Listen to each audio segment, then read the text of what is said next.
Remember, if they, you know, the piece of them with grandfather, if they're Okay, go ahead. All right, good morning, everyone. We have a quorum, so we will get the meeting started here. Let's start with attendance, and let's start with you, Holly, and we'll go around the table. Oh, good, I get to start. Good morning, Holly Hahn, Office of the General Counsel. David Dolan, Facilities Management. David Porter, CORC. Barbara Myers, Construction Purchasing. Bill Hugel, CORC. John Cheshire, CORC. Dorothy Banaszewski, Facilities Construction. Jacob Katz, Rural Construction. Renee Ray, Randolph Construction Group. John Levinson, Rel Enterprises, representing Siskovich Architects and Wharton Smith, General Contractor. Michael O'Neill, Proctor Construction. Uh-huh. Yes, School District, Facilities Construction. And Natick Econ, Facilities Construction. Okay, I guess. Sam Shannon, CORC. Okay. Virginia, announce yourself, please. Okay, Virginia Ferris, Corks. Tom Berger, CORC. Lou, Blue Dr. CORC. Kenny? That is the law. So No, he's muted. We saw his lips move. That's fine. Can we hear you now, Ken? Michael Gelfand is here now. Okay, Good morning. Leah Gaines is present. okay, thanks. All right.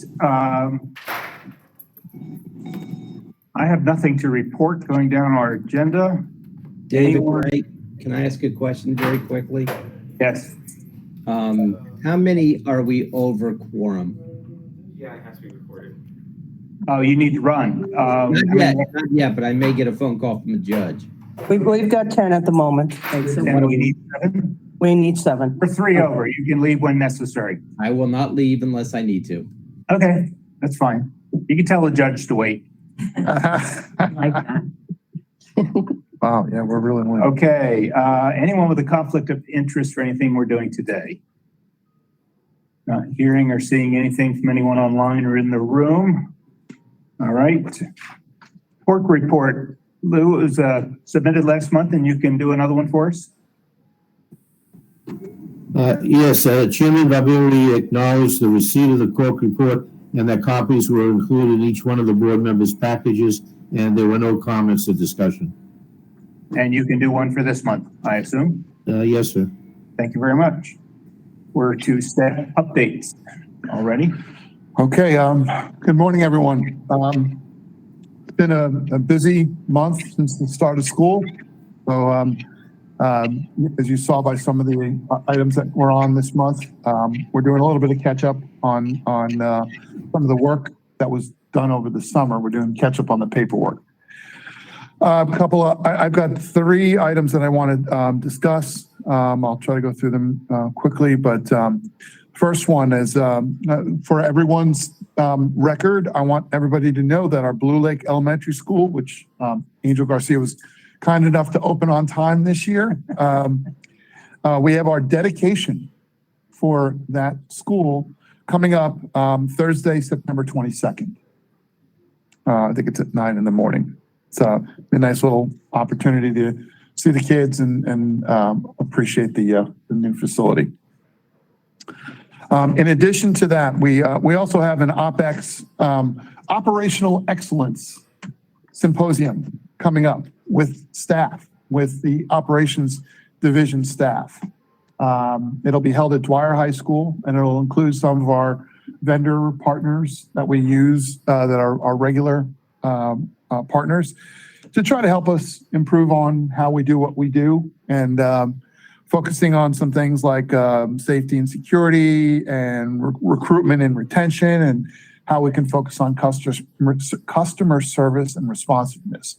And to a certain extent, it's an opportunity for us within our division, which consists of groups like construction and maintenance and environmental and food service and the like, get everybody together to hear a little bit more about what everybody does and how well they do it, and some things we'll learn that we didn't know about the other groups, so we can try to improve our joint effectiveness.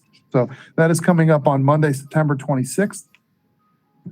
And then, At that session, I would like it emphasized about the coordination between like the different entities that have to deal with construction. For instance, we have a couple of extras in here from the education section or the tech section that they didn't realize it when they looked at a set of drawings, or they never got a set of drawings. And all of a sudden it's like, oh, we need, we need more screens, or we need more this or more that. It's just, okay.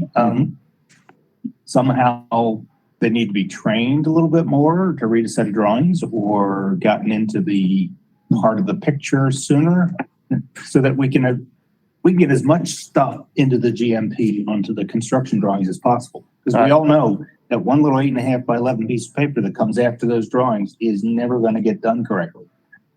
okay. We appreciate that.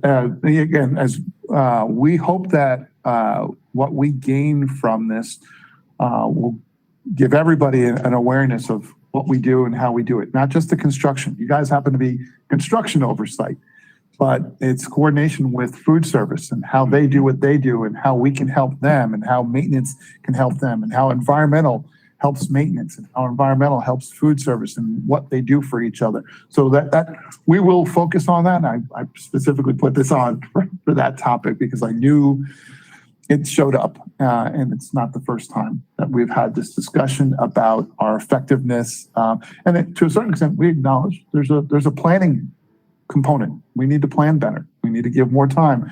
We need to make sure that there's follow through on those things. So, Well, it's a gigantic process. I mean, to coordinate everybody, to get everybody on the same page at the same time is like herding cats. right, and to a certain extent. Well, we'll talk more about that. Okay, go ahead. I'm sure you will. And sadly, my third and final point was I want to make the committee and our partners that are with us aware, if you have not already heard, of the sad passing of Dickie Sykes. Dickie Sykes has passed away. Oh my God. I'm so sorry. And this afternoon, well, what can I say about her? I'm going to choose to be judicious with my words about Dickie. She's an incredible person. She's one of my dearest, closest friends here at the district. And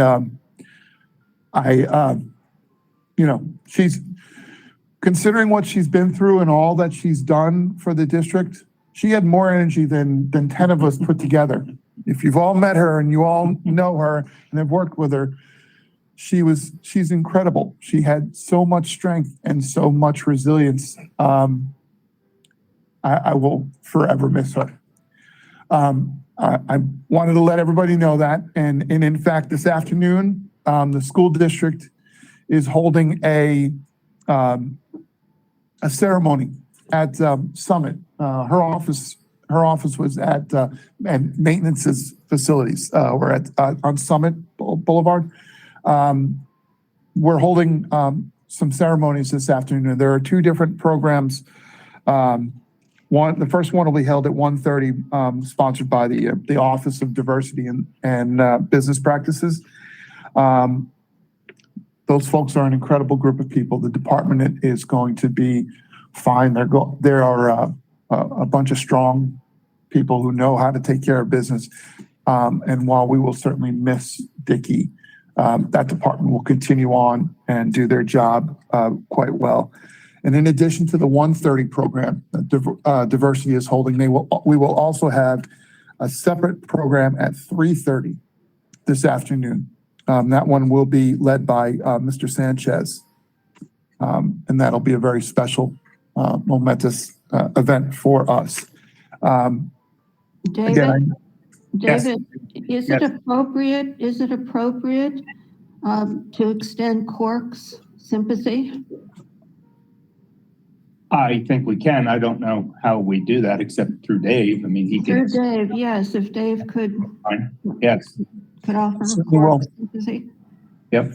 And we'll make sure that it does get reflected in the minutes so that the board sees that as well.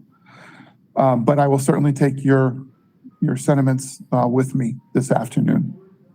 She was so sweet, so much fun sitting next to her. She really was. She's definitely an Energizer bunny. She was. And again, I'm sorry to lay it out like that for everyone, but I know she plays an important role in what we do here.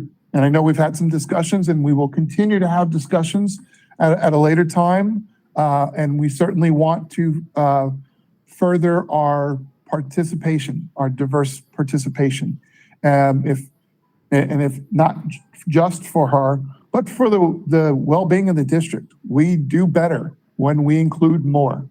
And I sincerely feel that would be one of the brightest signs of our appreciation for Dickie over these years is that we continue on and continue her charge on our focus on diverse inclusion in our processes.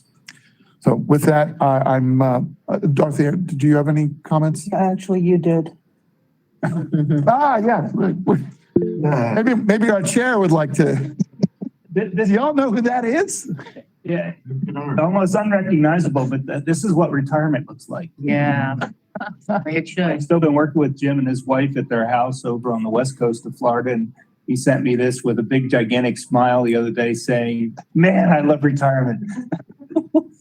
I thought you'd all like to see what he now looks like in a non-district setting. Oh, This was, I think, out near Yosemite National. The Yellowstone. Yellowstone, It was right, at Yellowstone, right. yeah. That's great. So Thank you very much for he giving still us- asks about everybody. Ah. He can't let it go completely. Leah has her hand raised. Yeah. Okay, go ahead, Lee. Yes, I just wanted to echo my condolences and to really acknowledge and express my gratitude for the life of Dickie Sykes. I think she brought tremendous change to the district, and we felt her presence every time we got such great reports on diversity at the CORC meetings every month. That's it. Thank you. Thank you. Okay, staff updates are done? Yes. Okay. All right, any public comments? All right, nobody's online for public, so we have no public comments. Let's go down consent agenda. All right, everyone, FC1, John. I pull Gelfand. Oh, okay, I call it too. and Michael. Okay, FC2, Yes, Gelfand. FC3, Gelfand. It's my trifecta day. that's right. Michael, just a question. Do you try to review these beforehand and send in any questions you might have, or you're just able to get to them now? Usually I'm just able to get to them on the Tuesday beforehand, so I haven't had a chance to. Okay. PC1. PC2. PC3. PC4. John. I'll pull it too. PC5. I'll pull it. Okay, Virginia, you want to give us your standard? Move the consent agenda items forward without objection. And I didn't catch the name of who pulled PC 4 and 5. 4 was John and Mike Guida, and 5 was Mike Guida. Thank you. Okay. Second. Sam, second. All right, go ahead and poll us, Dorothy, please. Bill Hookhill, Yes. David Porter, Yes. John Cheshire, Yes. Ken Lassiter, Aye. Leah Gaines, Yes. Lou Doctor, Yes. Michael Gelfand, Yes. Mike Guida, Yes. Sam Shannon, Yes. Tom Berger, Yes. Virginia Ferris. Yes. Okay, John, why don't you start us off on FC1? Yeah, my question is on number 6, Dorothy. We'll pull that up. It's on page 6, I believe. I was confused about the description and justification, and then I asked the question during the written comments, and I was even more confused once I got the answer. So I thought maybe we could talk about it. The description is to provide design and construction services or construction administration services for a generator slab. And apparently there was a previous ACUA to add the generator to the project. And this justification reads, with the previous addition of an emergency generator to the scope of work, site work is required to elevate the new generator above the floodplain. It's probably just wordsmith, but it said site work is required to elevate the new generator above the floodplain. This involves civil engineering services, including a sidewalk, grading, drainage, catch basin, and fencing. So I asked a question about that, and it looked to me like it was a design omission or design error. And the answer I got was, it was previously designed to sit on a concrete pad at existing grade. So I guess we're not adding a pad here. And it says because the generator needs to be raised above the floor plane. So it sounds like it needs to be even raised higher. So I'm not sure what's going on. Floodplain. Yeah, the floodplains, Designed originally, they all had floodplains. they changed this year from what I know, the floodplains, but I'll let you guys. And GVD. My understanding is it has not been designed yet. What we did was we did an ACUA for the electrical design. So the electrical design was done. They sized the generator, they chose whatever, they figured out where it had to be connected to, and they intended to set it on a pad, a concrete pad. But then we found out that we need to raise it. And so now all we're doing is bringing in civil engineering services to complete the design. So it's not like it was designed and installed and now we're redesigning it. It's electrical work, electrical design was done already. Now we have to attack the civil side of it. Okay, so that was not thought of in the original AC to provide a pad above the floodplain? I mean, how did that come about?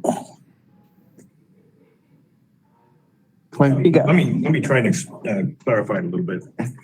The first ACUA was for the design, the electrical design of the generator. There's a significant effort involved in doing that. This part is a little different. It's siting the generator pad. It's the civil component of it. That wasn't included in the original ACUA design, design for the generator itself. What we discovered when we looked at this is that pad has to come up above floodplain. An existing pad or a new No, pad? new pad to be able to site the generator. We have to put it on a pad. Sure. And included with that, we have to put a walkway, a concrete walkway around it in order to facilitate maintenance so they can work on it. Basically, they have a pathway to work around it. Yeah. So what we decide, so in order to site this pad, we have to change the sidewalks that we have on the site. We have sidewalks that come in from the entrance to the side and also sidewalk out to the dumpster location. But because we have to put this pad up higher, we have to bring that sidewalk design that we had to redesign it. We have to redesign it in order to bring it up so we can have a smooth transition, access transition for maintenance to come to the walkway around that pad. Okay. Why wasn't all that included? ACUA. The generator wasn't part of the original scope. We needed to do the electrical design first. We weren't sure where FPL was going to drop the transformer, so we couldn't design it at that point. Okay. So I guess What you're suggesting perhaps is that maybe there could have been an allowance in the original ACUA for the generator to cover unforeseen or uncertain civil, because it does sound like the civil had an after effect. And we of course can't have them design everything and then send us a proposal. Yeah, it's more, I guess when we approved the ACUA, we thought maybe we were getting the whole package and that was the whole thing. And now we're learning, no, we need civil services. So it's, I guess what's confusing is it says civil engineering services are required to elevate the new generator above the floodplain. Mm-hmm. That's got nothing to do with anything. Civil engineering services are needed in order to put a pad. Civil engineering services were probably in the original one to do the concrete pad that the original ACUA probably had a concrete pad, whether it was civil or structural or whoever. But the question is, did it have to be raised? Did you have to bring grade up? Did you have to redo the sidewalk arrangement? That, it sounds like from what Clint's suggesting, is that was an after effect of the design. Once we knew we had to put a pad, I knew it had to go here, but I didn't know that it had to be up here. So when we got the original ACUA, we said, here's the pad. I'm going to put it on the plan at that location or somewhere in this location. It wasn't until we got into the design and realized with the circumstances, it had to be up higher. That it's Sounds like everything's related to elevating the pad because then you have to change the sidewalk. Change the sidewalks If it up was to a it. pad on ground, it sounds like the existing sidewalks would have been fine. That's correct.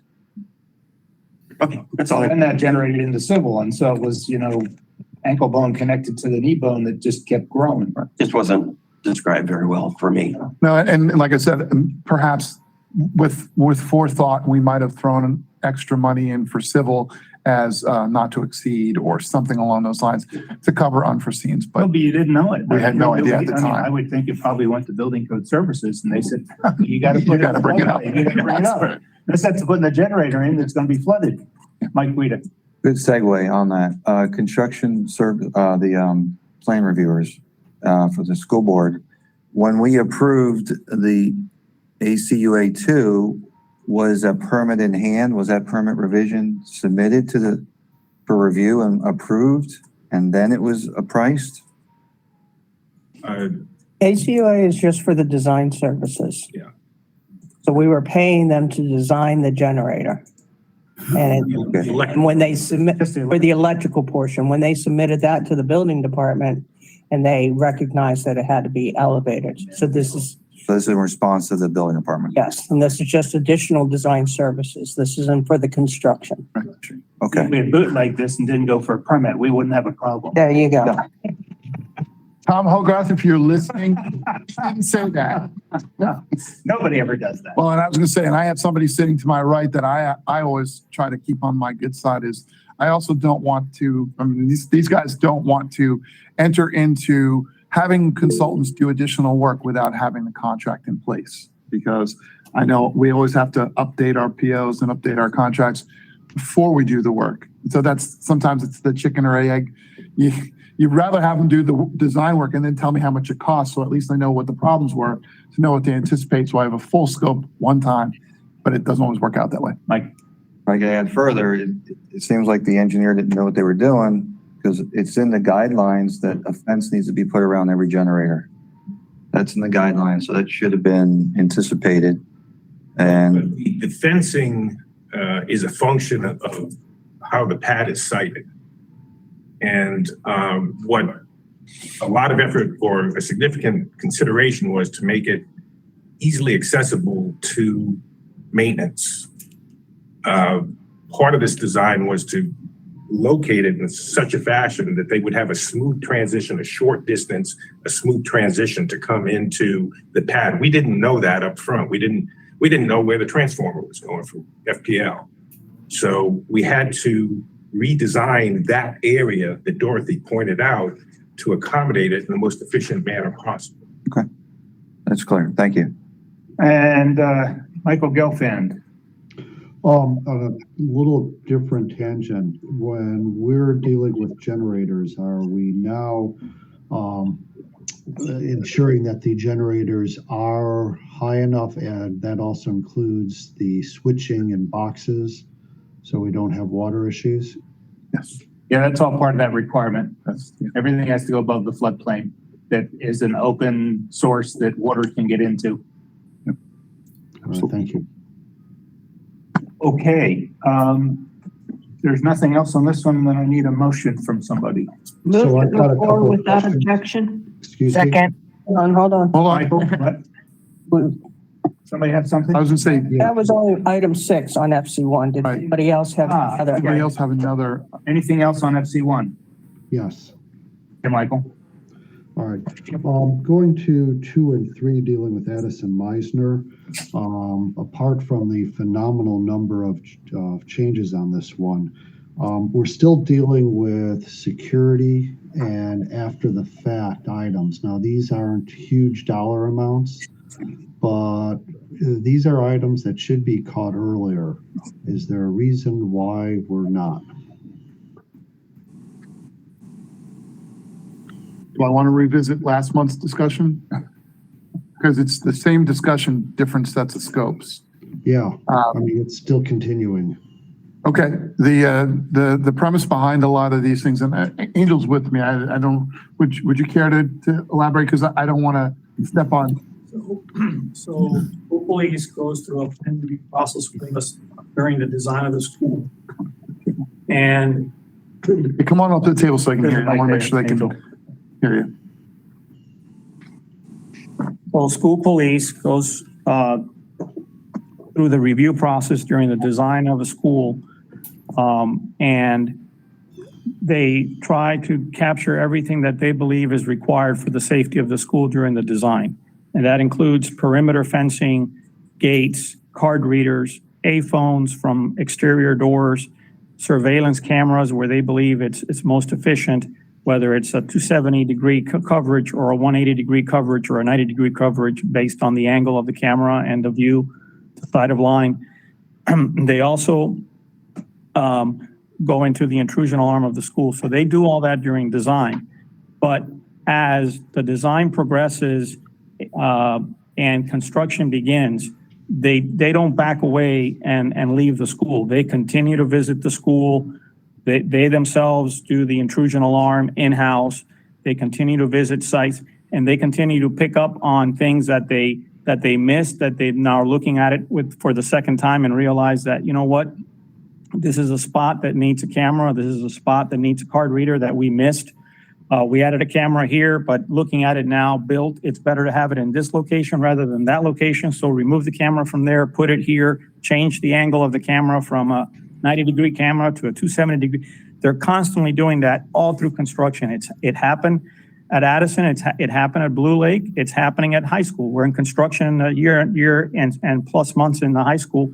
It's still happening at high school. And, you know, I'm not going to tell school police, no, you're not, that's it, it's done, it's over. Well, I think with school police, and I've experienced this a little bit myself.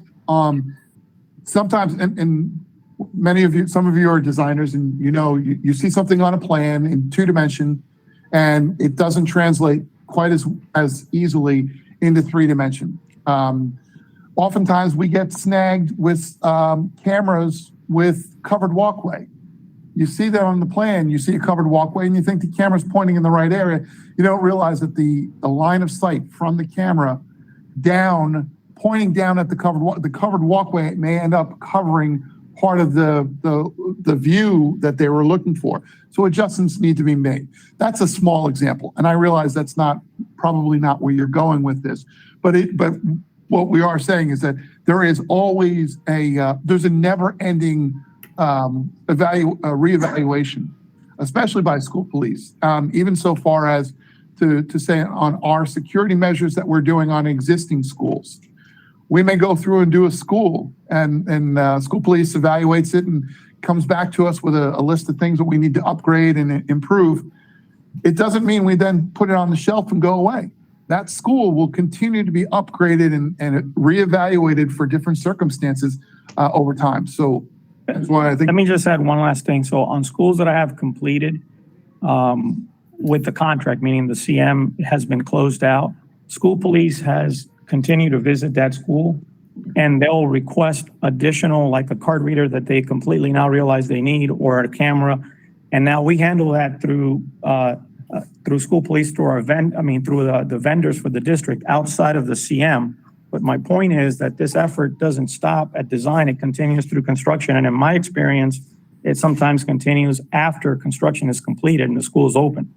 So that's what we deal with. Sometimes the operations of the school, when they're designed, don't always translate exactly when they're operating. Meaning the ladies at the front office at the school may operate slightly different than the principal and the design team had envisioned when we were working on a new design. And as Angel's saying, sometimes the best people to tell us where things might be lacking or might need some assistance are from the people who are living it. I know for a fact that school police does listen to the school resource officer, the principal, even some of the admin staff after the fact. So it's certainly not a closed door, hidden process. That's why they're constantly looking to reevaluate and make sure they get everything right. Yeah, I'm not saying that it's a closed door, hidden process. I'm just disturbed by the continued after the fact on many of these items. Hoping that we're going to be seeing something similar to lessons learned as you apply to those that are directly under your supervision in the police department as they review these items. As part of this and piggybacking, I don't know who asked the question on the follow-ups, but the regulatory agency designation on this, as this is something that is generated by the school district, not a third party outside of the school district. And there are a number of others on FC1 that have been clicked as regulatory agency, but they're clearly within the school district that has requested this.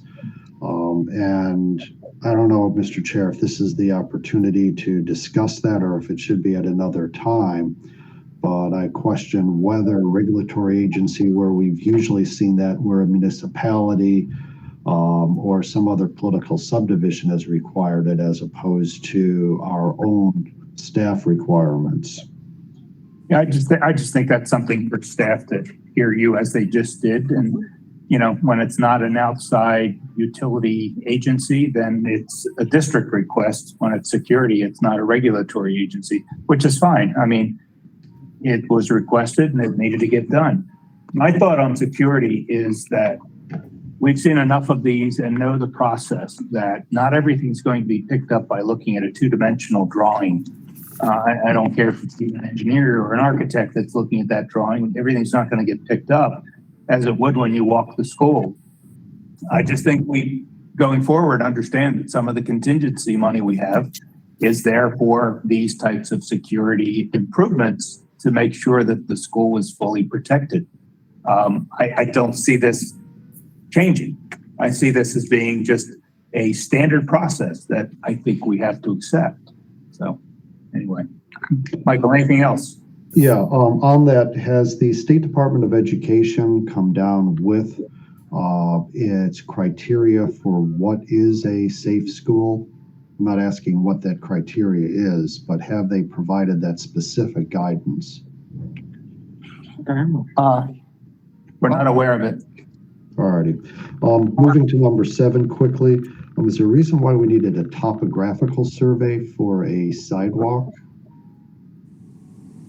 My guess is it probably has some slope and Grade. some grade elevation differences. It does. It's not just something flat. Sounds like that you're just going to slap concrete on the ground. It's one of the areas, the only areas in the county that we seem to have grade differentials or still high school. We're still high school, and we also have some drainage structures and things like that that needed to be worked around.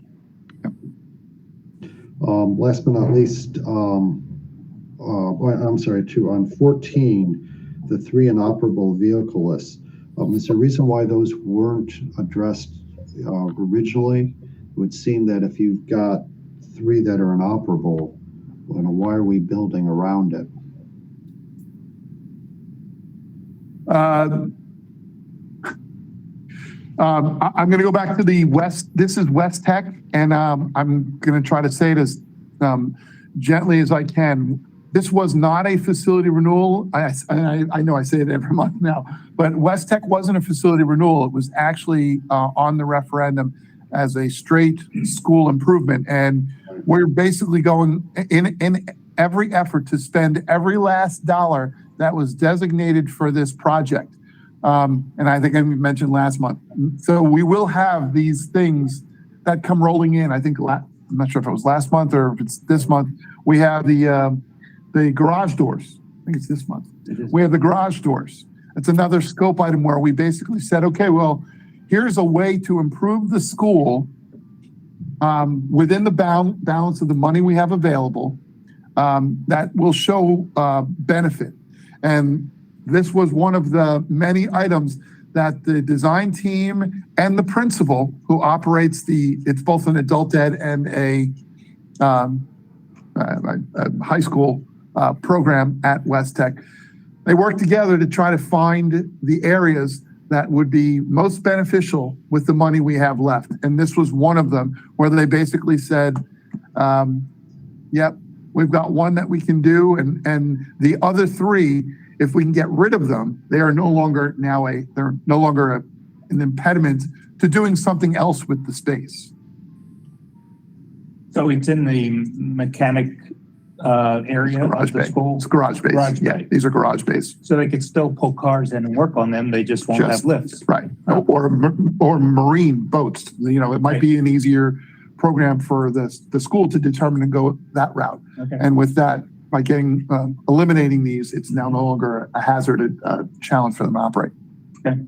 So is there a need to replace them if they were there beforehand, or they're just taking them out?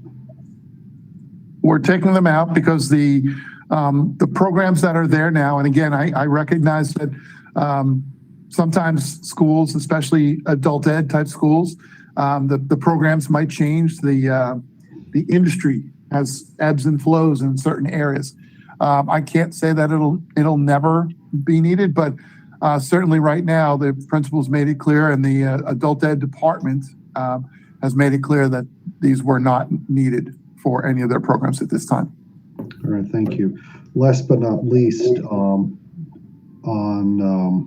Lake Worth, the batting cages, are we going to be providing those to the other high schools, the same type, the number and with power? Because it looks like the design was that we provide one, and now it's increased to two. Yes, we're actually, Mr. Sanchez and I, we've both been going around on a number of different athletic facility items to determine whether or not, and in this particular case, we're leaning towards the fact that the master spec needs to be changed. When we started looking into this and realizing, oh yeah, all the principals finally said, yeah, you know what, the smart thing would be, you actually need two.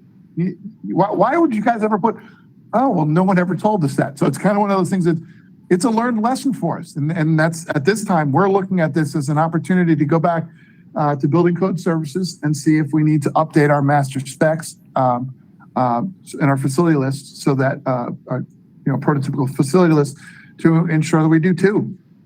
I mean, I guess up until now, our folks really had not heard that feedback. What I think I heard Michael say, are we going to go back to existing high schools and add a cage? Yeah, that's why I said Mr. Sanchez and I are certainly working towards that. And it's not just batting cages. There are other features that we want to make sure that everybody has, so that bare minimum, I say bare minimum, but that minimum standard can be attributed to every school. So we do have capital funding to be able to run projects to implement these types of things. So the goal is going to be to provide as much equity as we can to all high schools for sporting facilities. I write that one down. Yeah, perfect. Sure. That's exactly right. All right, Tom Berger. Thank you. I'm just curious and I didn't see it, so I apologize. I didn't look closer because I didn't even notice this.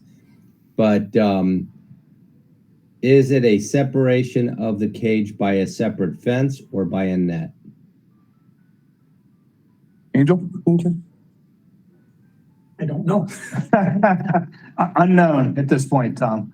We can have. I mean, there's a, this is going back to something I have some experience with.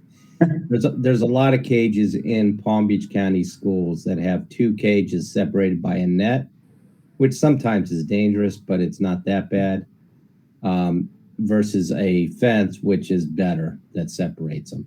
Yeah, and again, great point, Mr. Berger. I in all honesty, I kind of question whether the batting cage, as it's a long batting cage, being a huge baseball nut myself, if it's a long batting cage, why is it also not the safety pitching, the warm-up cage?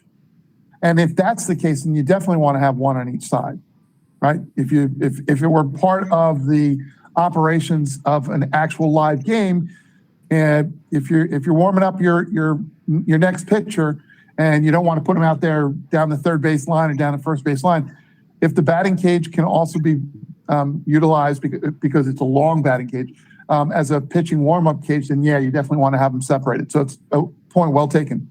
Why don't we just do a follow-up and show us the design? Absolutely. Absolutely. As I said, this was something where when it was brought to our attention, we went, you're right. Oh, didn't realize that you guys needed 2, that the schools would prefer to see 2. So okay, we're going to work on that. All right. Okay, anything else on FC1 now, anybody? Okay. My motion stands to go forward without objection. Okay, need a second? We gonna second this? Second. Second by John. Any other discussion? Sam couldn't second it. Okay, I know he's talking. He's trying real hard. All right, Bill Hookell, Yes. David Porter, Yes. John Cheshire, Yes. Ken Lassiter, Yes. Leah Gaines, Yes. Lou Doctor, Yes. Michael Gelfand, Yes. Mike Guida, Yes. Sam Shannon, Yes. Tom Berger, Yes. and Virginia Ferris. Yes. Okay, thank you. On to FC2, Michael Gelfand, focus. Yes, thank you.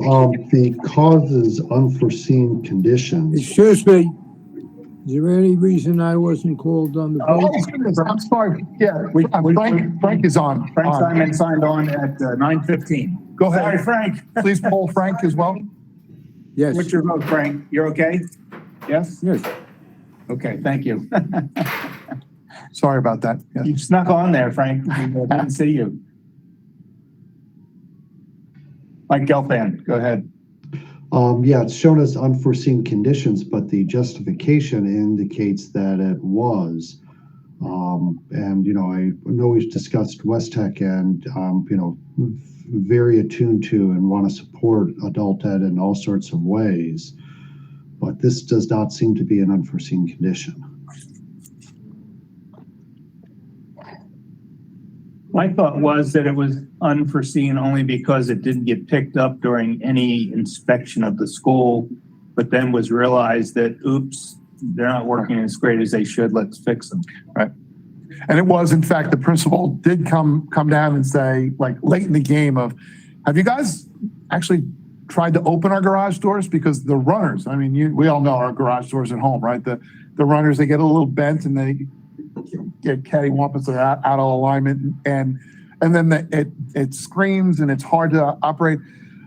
Apparently, it was not made aware to us early on that was an inoperable, or in some cases they were inoperable and needed to be either repaired or replaced. This is our typical West Tech situation where we're trying to spend every last dollar. We have contingency funds. Technically, it's a school district request, but school district request is not one of the options for using contingency funds. So we have been lumping them into unforeseens because it was not part of the original design, but we're adding it in at this late date. So you're right. It wasn't that we didn't know that the doors were in bad shape. Does that answer your question, Michael? Yeah, it does. Thank you. Okay, anyone else on this? Anyone else? Move to go forward without objection. Thank you, Virginia. Need a second? Second. Second by John. I saw you reaching there, Sam. You're not fast enough with that finger, man. Yeah. All right, any other discussion? All right, Dorothy. Bill Hookell, Yes. David Porter, Yes. Frank Simon, Yes. John Cheshire, Yes. Ken Lassiter, Yes, I vote yes. Leah Gaines, Yes. Lou Doctor, Yes. Michael Gelfand, Yes. Mike Guida, Yes. Sam Shannon, Yes. Tom Berger, yes. Virginia Ferris. Yes. Not fast enough for you, Tom, am I? You get Frank Simon this time? I did Okay. this time. All right, we're down to FC3, Michael Gelfand. Yeah, on this, was this bid? Yes. If you go down further through the documents, I had the same question and I was about to email Dorothy the question. And then when I flipped down through the documents, there were, I think, 3 or 4 bids, and this was the low bid. Keep going, I think it shows your bid tab. Was that at above? Might have been above. No. Right there. Yeah, there's your bid tab, Michael. Oh, all righty. Thank you. My apologies. If that was it, go ahead and make a motion. Yeah, I'll make the motion. Okay, need a second? Second. Second by John. Yeah. Any discussion? All right, Dorothy Polis, please. Dave Dohukill, Yes. David Porter, Yes. Frank Simon, Yes. John Cheshire, Yes. Ken Lassiter, Yes. Leah Gaines, Yes. Lou Doctor, Yes. Michael Gelfand, Yes. Mike Guida, Yes. Sam Shannon, Yes. Tom Berger, Yes. Virginia Ferris. Yes. Okay, you're down to PC4. John and Mike Guida pulled this. John, go ahead and start. Yeah, this is a design contract for historic Roosevelt Full Service Center. And in the past many years, I've complained that the scope on these board items does not indicate the actual scope that's going to be provided, as well as in the architect's contract.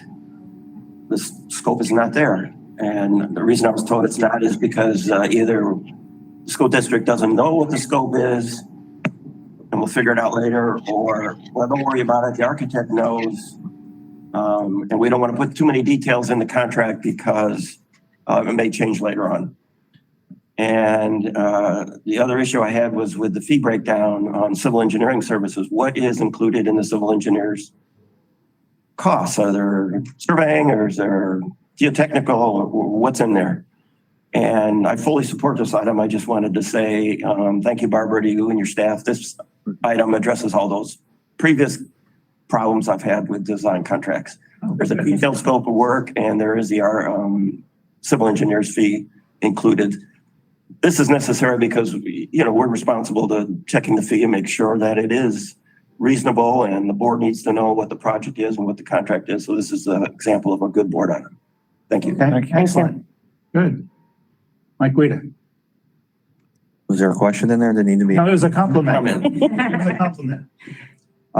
My question was, I didn't see any MEP design fees in there, just the architecturals and the civil. So does that have to be known at the time of approval for the contract? The entire design team? For this specific one, I believe it wasn't part of the negotiation, so it wasn't identified upfront.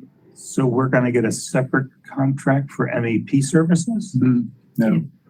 I think MEP is included, Yeah. according to the scope. It's just they don't typically identify those fees or the landscape architect. Oh, outside of that. So it's included in the basic services. Yeah. That would be something that's included in. Oh, basic services, and then they have additional services with civil engineering usually. Yeah, basic services includes the whole package for their design team. Right. Okay. That was it? Yeah, I just want to make sure it's all included. Yes. But the design team is not picked. And I was looking at the sign-in sheet too, and there's no engineers there as well to understand the scope of work. What, at the selection committee? At the site meeting to. Oh, at the site meeting.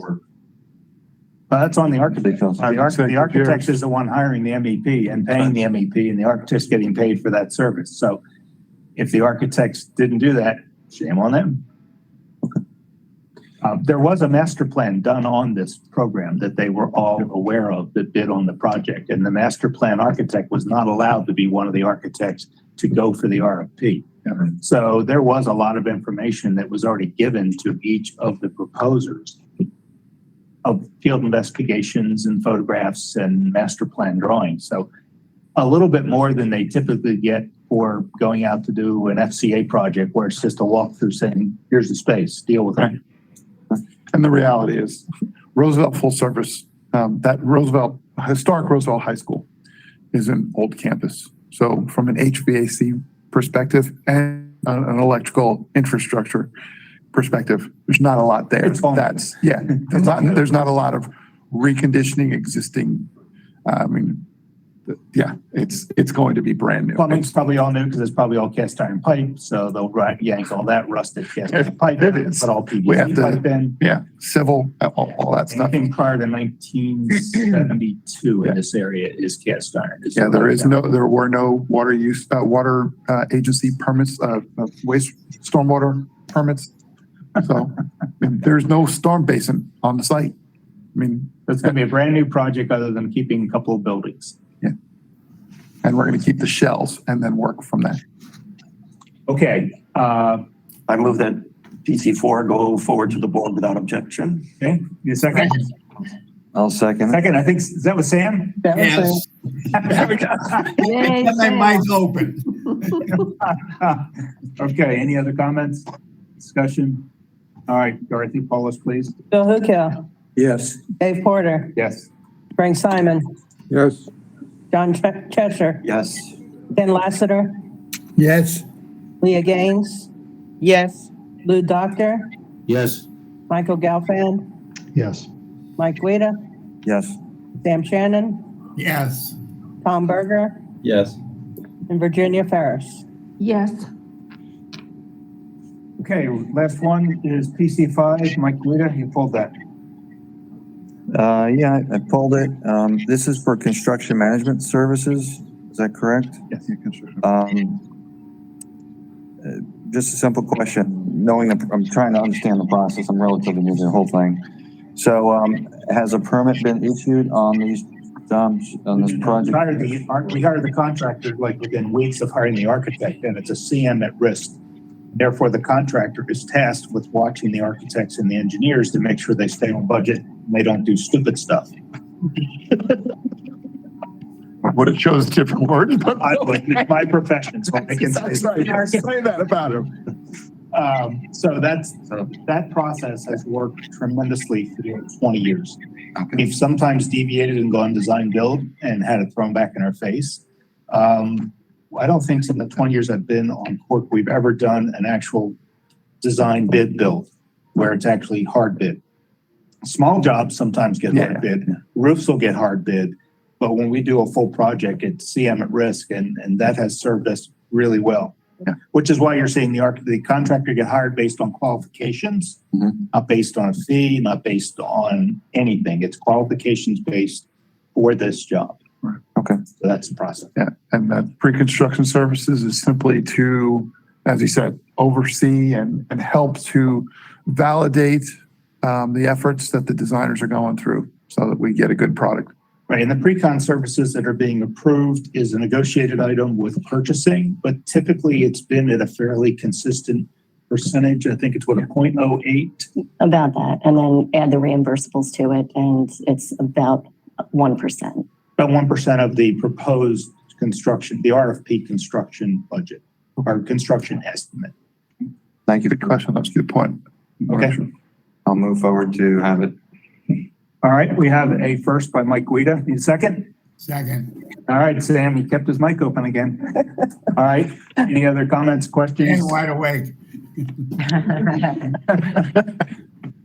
right, if nothing else, Dorothy, Paulus, please. Bill Hookell, Yes. David Porter, Yes. Frank Simon, Yes. John Cheshire, Yes. Ken Lassiter, Yes. Leah Gaines, Yes. Lou Doctor. Lou, yes? He said yes, but he's muted. Oh, okay, he was muted. Michael Gelfand, Yes. Mike Guida, Yes. Sam Shannon, Yes. Tom Berger, Yes. Virginia Ferris. Yes. Okay, that takes us down, finishing off consent. Thank you, everyone. We are down to in-progress FCA work. Okay. Can I add something to? Yeah, hold on a second. Yes, Barbara. So every month, you folks have asked about the architects on continuing contract and how that's going and if we're using that. So I just wanted to give just a brief update on that to let you know that we are using it. At this point, we have issued about $1.3 million to the architects on continuing contract, and 1.1 million of that is split between about 7 different roofing projects. So we'll be going out to bid with 7 roofing projects.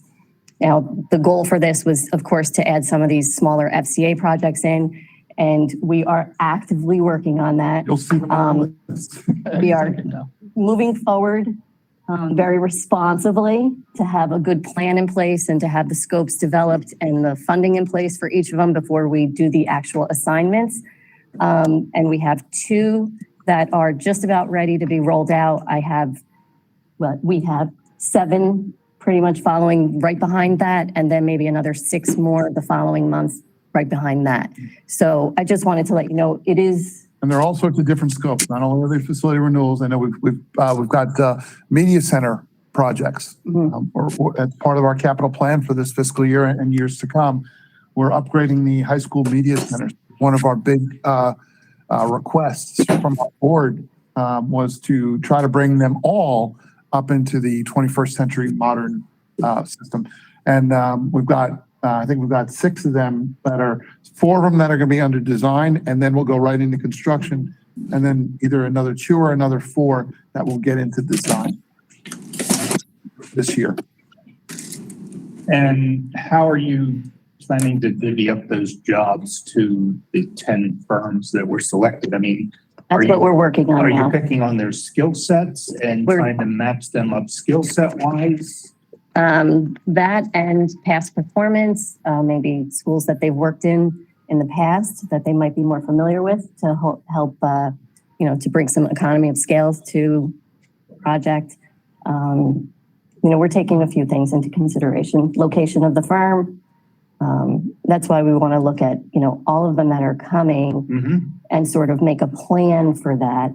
Then we'll be rolling. I've even had some of the firms, the CMs chirp at me and say, I've got a really great superintendent and he built the original Palm Springs Elementary. So if that happens to be, he's the guy that knows that inside out. That's the kind of person. All while maintaining equitable distribution. So they chirp at me. They just let us know. They don't demand or anything like that. When but you they get that, give us those insights. maybe in another month or 2, you get that kind of finalized and you kind of have your own little checklist of what you're going down, location of firm, knowledge of the building, skill sets, meeting that criteria, bring that back to us. So that'll show us how you're making the judgment calls of who to select. All right, if you give us a month or 2, because we're still, right now, we're literally, we spend a lot of time together, Barbara and I, trying to line up some of these things, iron out some of the details, but still get the work out. I don't want to say that we're flying the plane while we're building it, but we are focusing on getting the work out the door. So we're trying to make the right decisions. I think whenever it's ready. But we do want to come back to you with a formalized, we said we'd come back in a quarter or so. This little update is showing how you're already thinking about it, to me is encouraging that that's the way it was intended. And so just update us when you know more. Will do. I'm gonna whiz through these because again, I know I apologize because I talk way too much often for you guys. So these slides are on our board docs, so you can always see. These are our updated numbers, right? We're not anywhere near. Okay, we're good. We're good. Those are our updated numbers for last month through the June. Actually, I think I made a mistake. I think it was supposed to be through to July, but those are the updated numbers. Next one, I know that some of the professionals, they may be looking at this. This is what we're referring to. And you notice we've differentiated. The blues are the ones that are RFPs, and you can see those Those are usually the larger ones. They're mostly middle schools and high schools. Fulton Holland, one elementary school at Manatee Elementary down the bottom is an RFP because it's right at the 4 million line. And that's again, something that Barbara and I have been working on is when can we bring this out as an RF? When can we do it direct assign as opposed to an RFP? We just need to make sure that our construction contract value, what we anticipate it to be, stays under that 4 million.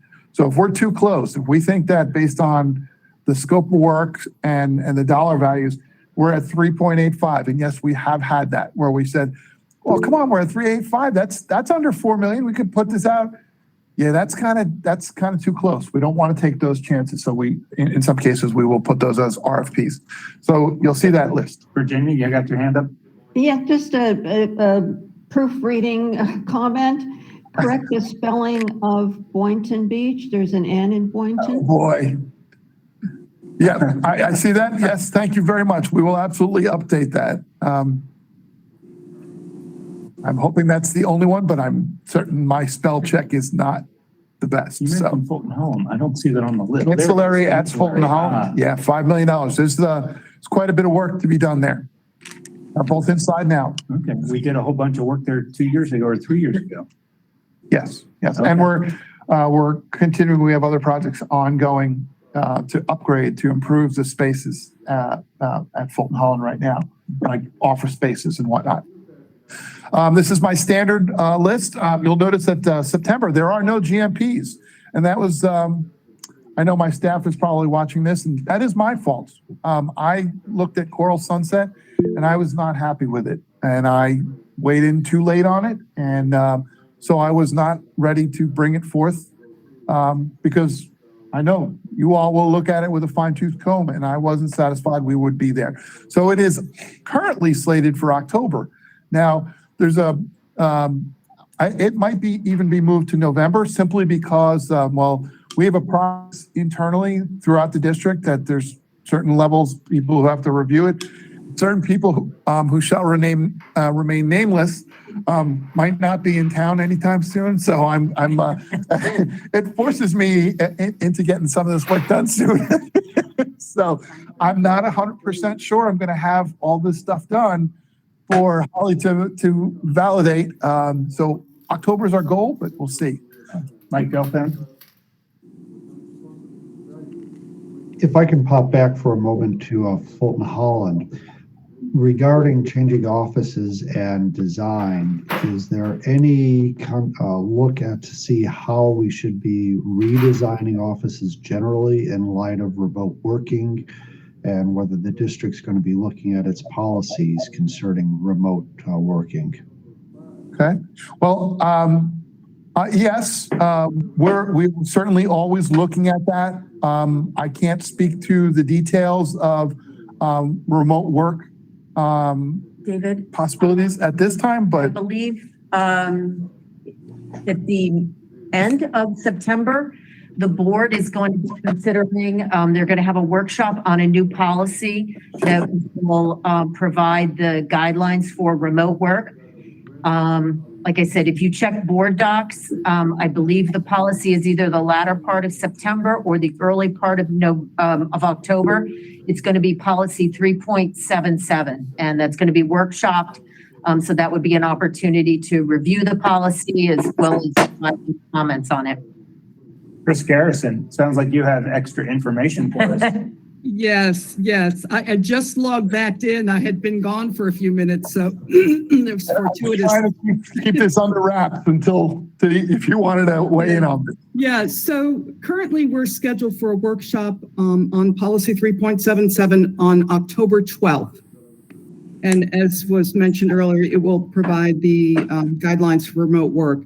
I don't know that what we're anticipating is that it will mitigate the need to add additional office space going forward as the district continues to grow. Thank you. So as we look at this and just looking at the timing on that chart, I'm wondering whether we should be holding some items off until we have a policy and make some determinations of demand. I say this looking at professional offices and how they were starting to change actually as much as a decade ago. Anticipating some shift, but of course it's accelerated in the last 2 years. And I know that there are some policy issues being a, political subdivision, if you would. But let's grapple with those before we start designing. Well, let me be clear. Joe, Chris Sanchez. Oh, okay. I was going to say, if I can real quick, I just want to jump in and say, please know that this is a facility renewal. That scope of work is facility renewal. That is bringing the infrastructure for the building up to standard. So, and I know those of you sitting in the office, if your air conditioning doesn't work at Fulton Holland, our job is to fix it, is to bring it up to standard. If the intercom doesn't, and yeah, there's Leanne, I knew it. There we go. If our intercom doesn't work, or if we don't have an intercom, that may be part of the facility renewal. That's really where this focus is. This is not a upgrade offices. We may have some office churn projects, but that's not what this is. This scope of work that we're talking about, $5 million, is air conditioning needs to be redone in that building. Lighting needs to be redone in that building. Flooring, restrooms. So it's remodeling, not redesign. It's not redesign. That facility, that's a facility renewal. It's not a redesign. So I'm sorry, Joe. I know I stepped on yours, but I wanted to make sure we got that part of it out there. Joe? No, that was mostly what I was going to say too, because most of this money is going to be spent on roofing, it's going to be spent on restrooms and fixing the parking lots. It's not a major office redesign kind of project. So I'm just reinforcing what Dave said. We're going to be fixing addressing MEP systems. We're not going to be moving people around a whole bunch. That happens on a regular basis, but the project is not intended to focus on that though. Mike Guida. Do you think you'll be adding some EV chargers over there in the facility as part of your upgrades? I would like to, for sure. I was going to say, it's not part of that facility renewal, because remember, like I said, that facility renewal is not increasing scope, new scopes, those kinds of things. It's let's make the bathrooms ADA compliant, because they're 30 years old and they needed to. It does not really account for that. So that particular project. But as Mr. Sanchez said, that's certainly on the radar in the grand scheme of things. Okay, back to you. I don't know if Leanne wanted to pop in, other than she saying maybe she needs better air conditioning. All right, I guess I've given things long enough. So I thoroughly agree and understand, to the extent we're dealing with exterior structure issues like roofs and making certain bathrooms work moving forward. To the extent, David, we're looking at items you had mentioned, such as the HVAC, ductwork, lighting, and all of that, that gets to the configuration of the office space itself. And those items, I would suggest we need to figure out how we're going to be dividing up the space before we start installing new ductwork, lighting, wiring, and those types of items. And Mike, I appreciate the comment on the electrical vehicle charging stations, working on a number of proposals on that. I think someone had mentioned before FP&L is providing the district freebies on those, and maybe a good time to plan that. I would say that beware as you start adding these things. We've seen on projects where just adding a few of them maxes out the electrical supply to a site, which creates other problems as you start planning expansions and otherwise. Yes, sir. And thank you very much, Mr. Gelfand. You literally timing perfectly on that FP&L item. Literally, I got an email yesterday. Shane Searchwell got me in touch with the representative from FP&L because they, in fact, are working with us on all of our transportation facilities. You notice the Belvedere Road one is on there down at the bottom. That's we're putting out on the street. They want to make sure that they're in on the ground floor, that we're accommodating that into our design for that facility. And then, of course, we're transitioning right over to all the other existing facilities, north, south, west central, like those facilities. So yes, we do appreciate that. We are certainly going to incorporate that going forward. Yeah, well, just beware as FP&L, puts those things in, the feed in, not only, they just can't max out the amps going in. You probably need more feeds, and that way you avoid problems down the line. But let me get back to the work that you've already got on this chart. I'm hearing two different things. One is that we're dealing with, in essence, what I'll call structural issues, roofs, bathrooms. On the other hand, needed air conditioning, lighting, and other wiring. Is it both, one or the other? Which is it? I think all of the above. Yeah. All right. So I'm going to make a suggestion that before we do the non-structure items, that you take a look, see as to how we're going to divvy up the space, because if we're putting ductwork and lighting in that we're just going to be moving around at a later date, that becomes problematic. Yeah, but my walkthrough of any of the district offices, it's all open office space planning with very few closed-in offices. Right, and those aren't. You're bad. It's one big open bullpen. Your air conditioning is just general air conditioning distribution. And that exists already. Not divided up by individual offices. All right. Thank you then. Okay, continue, Dave. Thank you. Okay. Okay, next slide. Yeah, there's the upcoming things. Again, I'm not going to read all these, but we do certainly, these are translated from that document above, the spreadsheet that shows what projects are coming out. Spelled Boynton right on that one. Yeah, I wouldn't be surprised if I missed it somewhere else. I do have fat fingers when typing, so. You can see the GMP process negotiations were completed for Coral Sunset until I was not happy, and that is going to continue on. So we're going to work on that. You can see there's a lot of other projects that were in the GMP negotiation process. So we will be seeing quite a few over the next couple of months. And down there on the last line is design is ongoing, because I always want to remind you guys, we do have a lot of work in all of our standard facility renewals. Next summer, we will be opening up 4 new schools. We will be opening up the O High School, the 17 PP Middle School. Both of those schools will soon be named. We're in that process right now. And then we also have Grove Park and Malaluca are also both being modernized. So James Campbell is our Director of Construction Principal Liaison. He helps us. He does a lot of our furniture. He's going to have his, we got our work cut out for us, getting a lot of those projects done for next summer. So we've got a heck of a lot of work to get done this coming summer, this next summer.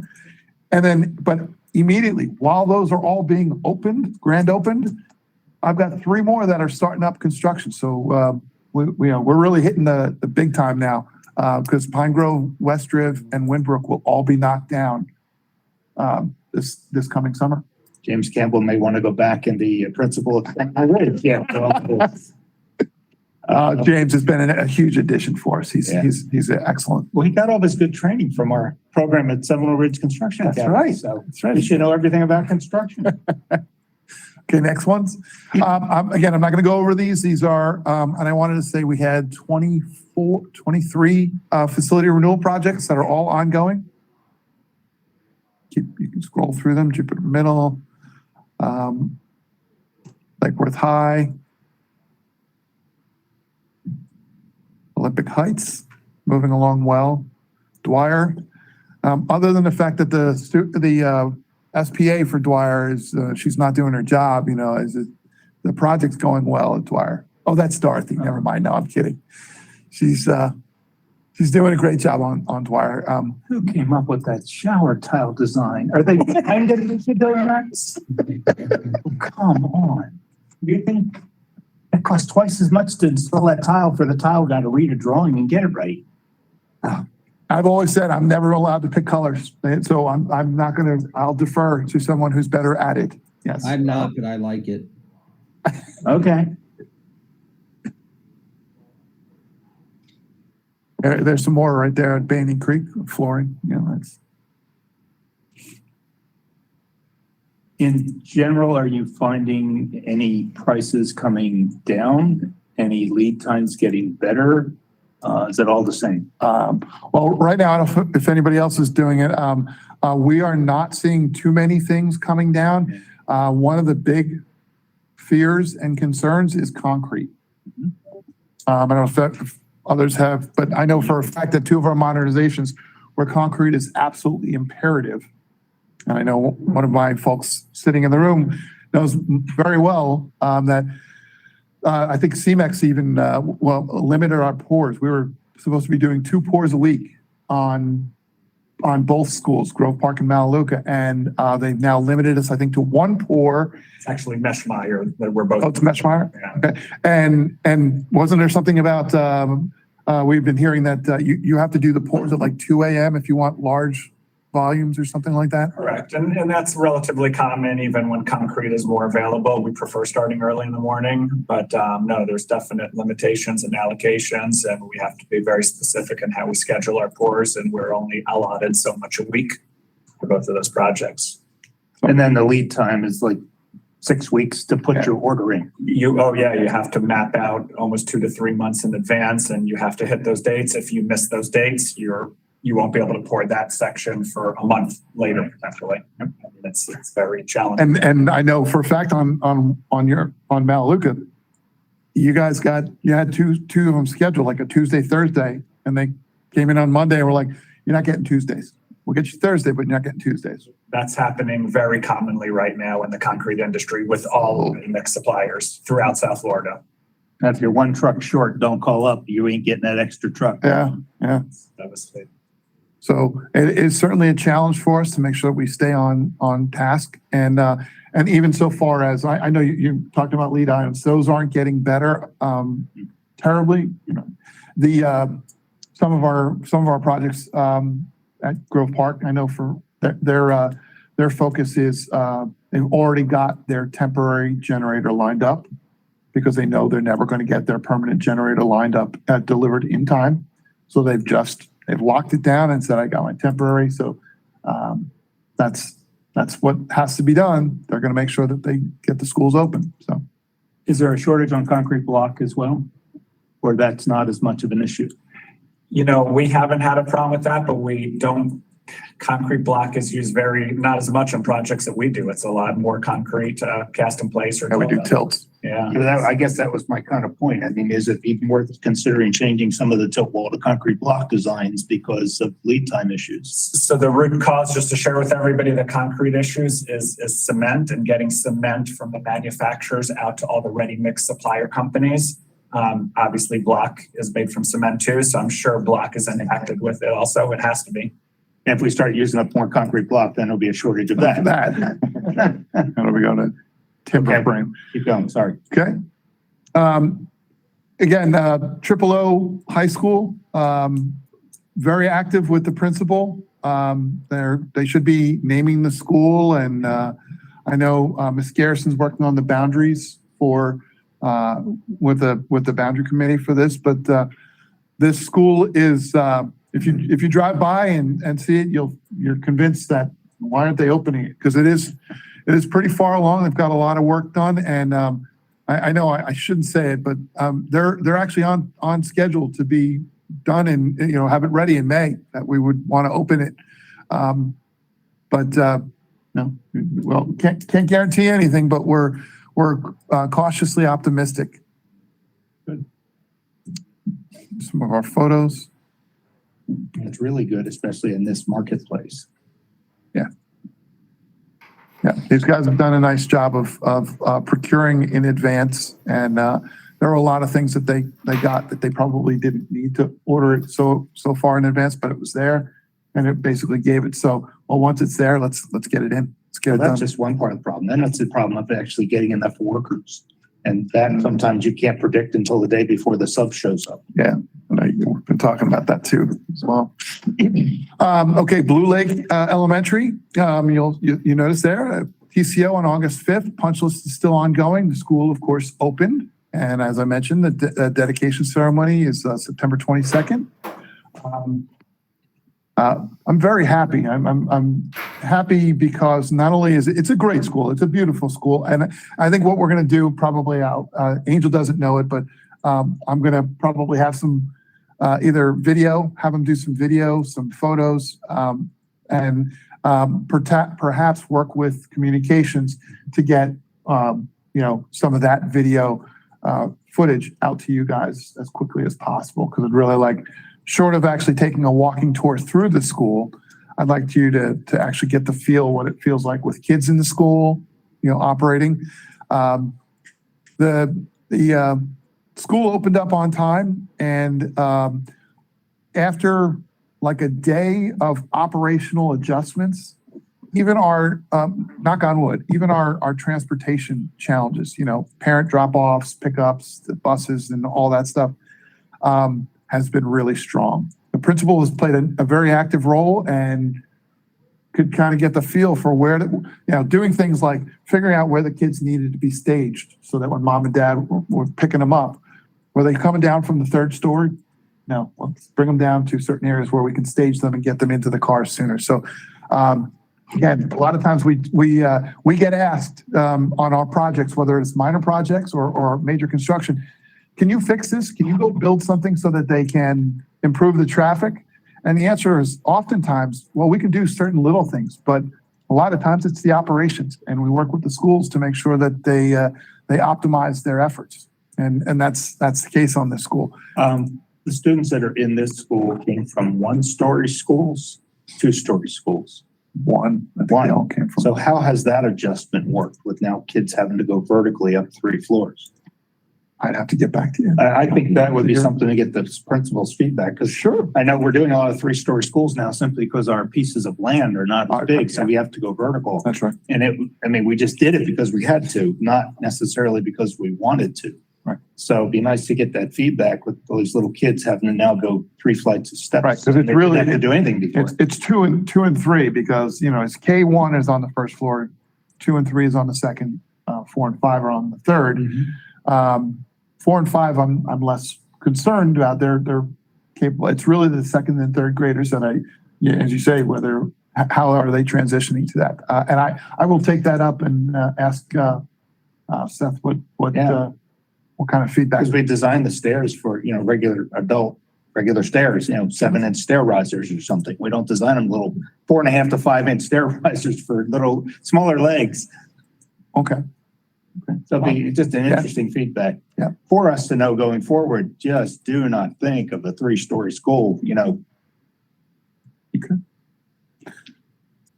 So some of the beautiful pictures of Blue Lake as a finished school. Okay. 17 PP, some people, and thank you to my team for not calling it the Sunset Palms Middle School, because I've been getting into challenges right now with people that don't recognize that they're different from Sunset Palms Elementary School. Okay, so tilt panels are up on building 1 and 2. And this is Aaron Howard's project, and he's got second floor being poured now. So I think that's probably the best picture to see. The main building is the one with the crane in it, second story going in. And the building off to the left, of course, is the Sunset Palms Elementary School. And this image right here is, those are obviously the two main buildings. The road off to the right is Joe Abruzzo. And the road on the top is Acme Dairy Road. Just get oriented to where this is.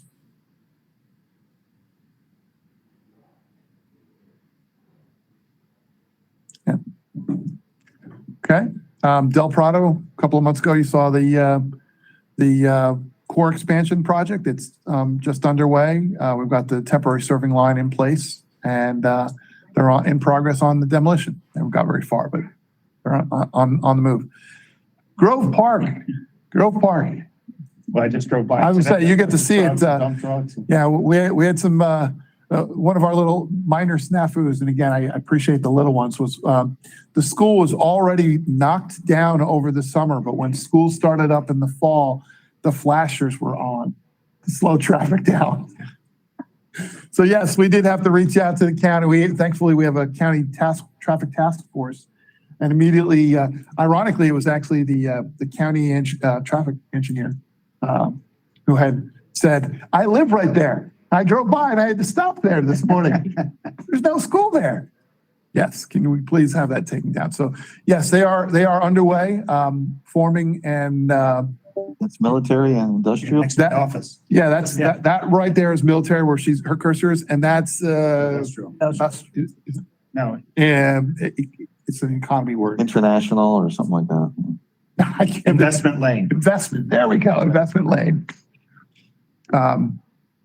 Yeah, and I Shot's looking south on military. that's correct. That's looking south on military. And there's a couple of the photos of the. Oh, all right. Already into new work. Yeah. It's already been cleared and formed, and that's the thing. The pours are coming. They're coming. That one's tilt wall also. Yes. Yes. Okay. And okay, in Malaluka, well, I think I showed you guys last month the holding school, which is out there at Crestwood Middle School. You can see the bus loop is actually the car teacher lot for. Actually, it's the bus loop for Malaluka because most of the students from Malaluka are bused to this location. You can see the rented portables up in the back there. And again, I remind everybody, this will also be the home for Winbrook next year.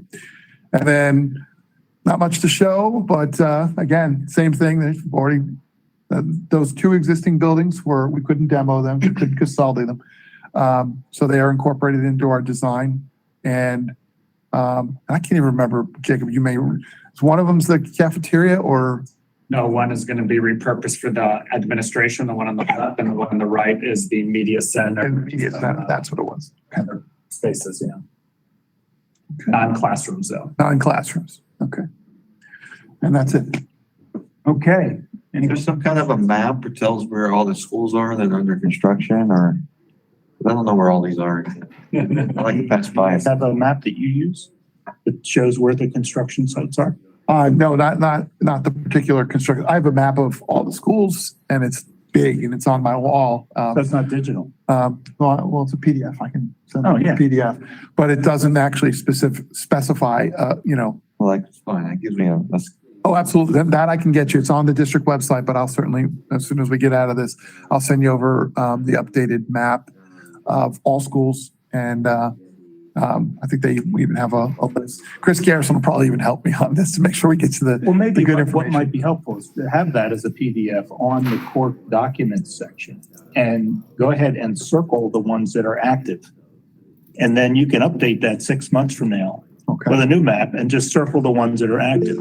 Let me get back to you on that. Is that the heat map? No. That Mel's work? Is I that? was going to say, Yes, go ahead. I was going to say, I think David's suggestion is excellent. That we could just go to the court files and boom, get that information.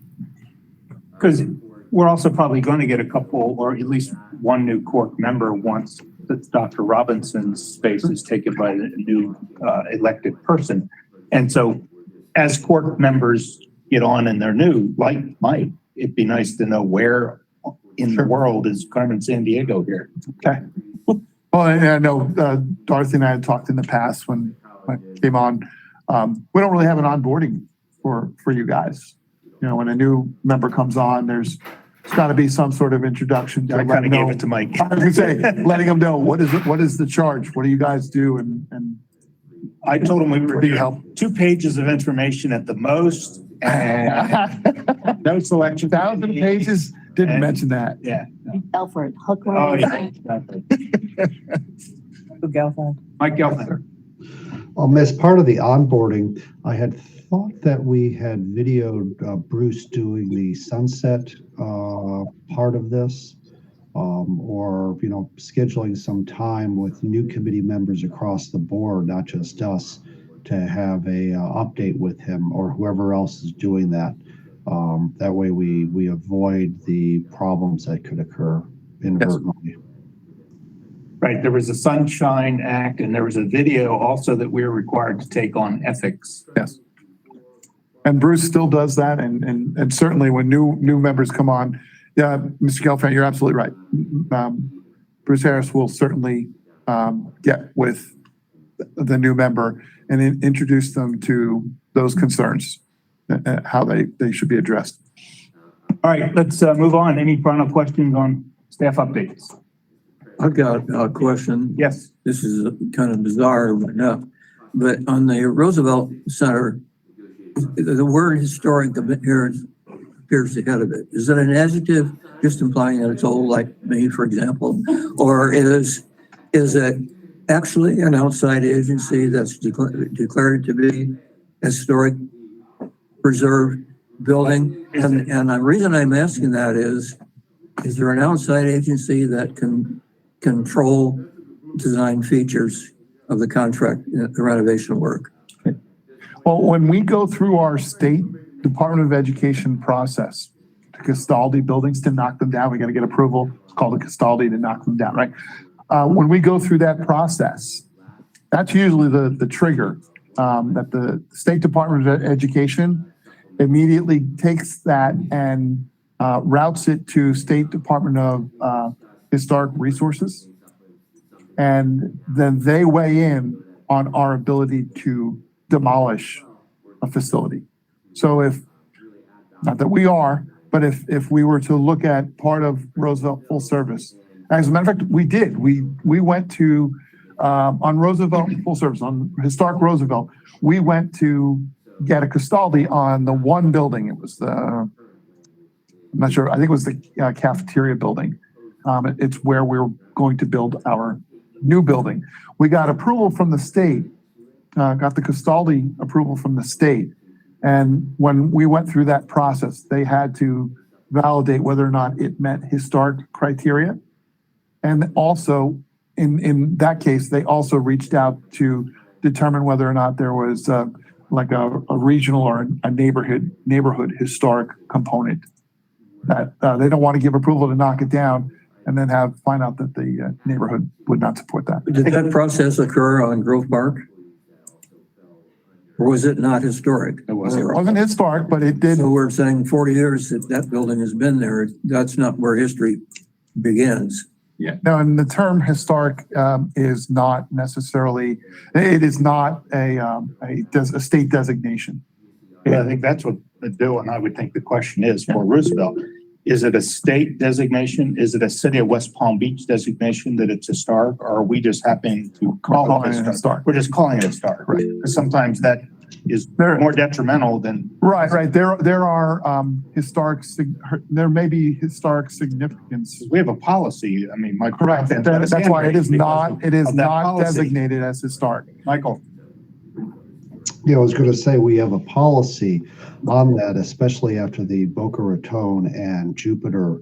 I believe both of them were gymnasiums and the issues that came onto it. And, you know, from my perspective, historic means that duck and take cover, because there's going to be a whole bunch of people who have no kids going to that school, but have some emotional connection. And the cost overruns will be in 7 figures when we get into it, as opposed to doing it the right way. Point well taken. Yeah, and it's been clarified that it is not historically designated by anyone. It's just a term that the district uses. Right, that there may be from a social level a historical significance to the facility or events that occurred at that facility. Okay, follow up, Dorothy. All right. Frank asked the question on the first subject, but I don't think Frank was here at the beginning of the meeting, so I don't know if he knows about Dickey. Frank Simon, you still on? I don't see Frank on. I'm here. You're at. We don't know if you heard at the beginning of the meeting that Dickey Sykes has passed away. No, I did not hear that. Yes, it was very recent. So at this point, I've talked with Dave, and we're just shelving the idea of getting into the whole SBE discussion that we were going to have until there's a new director appointed to that position and that person kind of gets seated, and then we can revisit that. All right, but there is a section of policy that I've asked to have copies sent out that calls for what the policy is for that. And I've asked that it be sent out for educational reasons to our members. Okay. And that's what's on the follow-up here that Dorothy can look into. Yeah, 6.144, is that the? Is the, 6.144 is how we divide up diversity. I think that's the, Well, we don't need to know the number now. Let's just put it on follow-up that we get that out to us. Okay, I'll take care of that. The other issue, PC4 from last month's board agenda was for H.L. Johnson. Yep. The CM at Risk Services, and Lebelo had several lines listed as Lebelo being the subcontractor. So their response to that was that the scopes are going to be subcontracted as needed based on existing conditions and budget availability. For now, they're remaining as unpurchased scope. And in the future, they will not use Lebelo instead of unpurchased scope. Well, that's why the question came up is we thought, okay, are they self-performing? And then we said, no, they're not self-performing plumbing and they're not self-performing roofing or whatever it was. And that's what you thought, that they just put that in there as a filler because they didn't have bids on those line items at the time. Okay. And then the last is to provide direction from the board. This is Joe's issue. Did we have that direction yet, Joe? No, we're gonna. Yeah, I'll respond. Yeah, we brought it to the board's attention. The board will be having a discussion at a future meeting to determine what the direction is that they will provide to CORC. So that's so forthcoming. There's no answer yet, but they will be talking about it. Correct. Okay. Pay attention. All right. Approval of minutes. Anyone with minutes? Hey, Very good minutes. Yeah, I agree. Very, very good details. Yes, Dorothy, they have been very thorough. We're gonna tell Jim he's enjoying his retirement and that Dorothy's picked up the game. Good improvement. Yeah, he asked me how's Dorothy handling taking things over, and I just said, fine. You didn't want that guy. I didn't want to say, she's blowing you out of the water, man. Okay. Anything by anybody else? Yes. Yes, go ahead, Tom. I heard new ed specs and it got me thinking, and baseball fields and things. So it got me thinking, we have tennis courts at a lot of schools, right? Yes. Any chance we could put in some lines for pickleball courts also? Yes. Looking at me like I'm crazy. No, it's a big deal. It's nice. It's good. We're dealing with young kids with energy, parts like you. No. Pickleball is great for little kids because they really it's slower and they don't get hurt. Well, in addition, if I may, I don't want to jump on Mr. Sanchez. He may have comments on this, but yeah, sports are changing for us. One of the items that we are looking into, I mean, we're always, as I said, we're always looking to continue developing our facilities to make sure we're meeting the needs of the students and the population. We come to find out that our high schools, 12 of our high schools have beach volleyball teams and volleyball teams, and it's certainly something that was a surprise to me. But if that's a direction that schools are heading, we want to make sure we stay on top of things like that. Yes, sir. Yeah, Joe. The only thing is, we could take it back to we have somebody who's the head of athletic programs and ask them that question, whether they believe that would be a good investment for us. So, and there may be a way to, if the answer is yes, there may be a way to add some lines to existing courts or something like that, rather than building new courts. I don't know. I don't know what the requirements are, but we'll As ask. far as volleyball, I think Brett Favre has some extra money. There we go. Mike Wida. In the media centers, when you renovate or plan to renovate the media centers, maybe you could put a sports gamer area in there. Because that's an upcoming sport, the gamers. That would be part of our program proposal committee, actually, and you're absolutely right, it is quite popular. I've got a ninth grader at Jupiter High who's in the club, but there are some of our schools, Palm Beach Lakes, I think, just won a competition or came in fourth nationally in a competition on esports. So it is certainly a huge up and coming program. It's an academic program, and the good news for me is it doesn't take a lot of facilities. It doesn't take extra electricity or extra Wi-Fi. It's They're right. find spaces to have them operate. Certainly. Competition is just virtual now. We can do drone racing in the gymnasium. Yeah.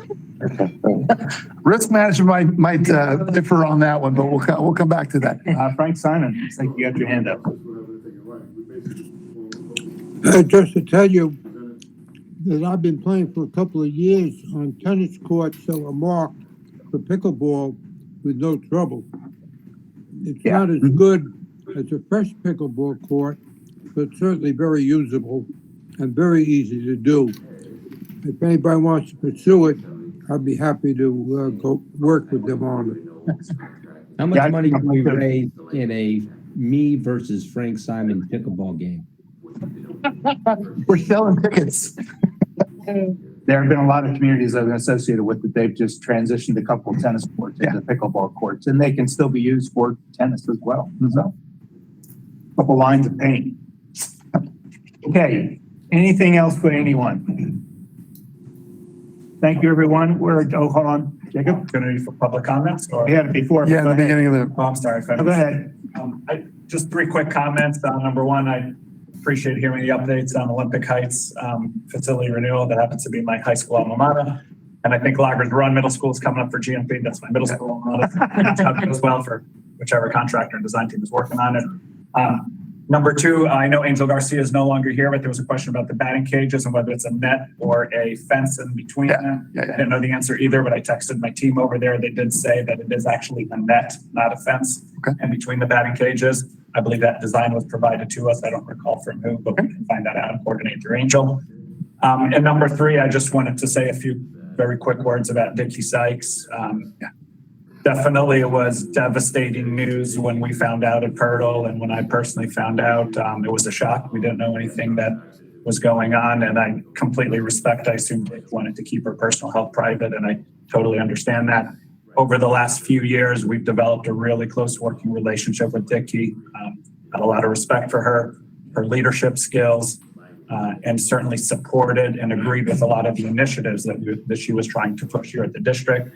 And in many cases, we tried to champion those initiatives for her as being one of the leading contractors of the school board. So just want to send out our condolences on behalf of Purtle Construction, first and foremost to Dickie's family and close friends, and then obviously everybody here at the district that had a close working relationship with her.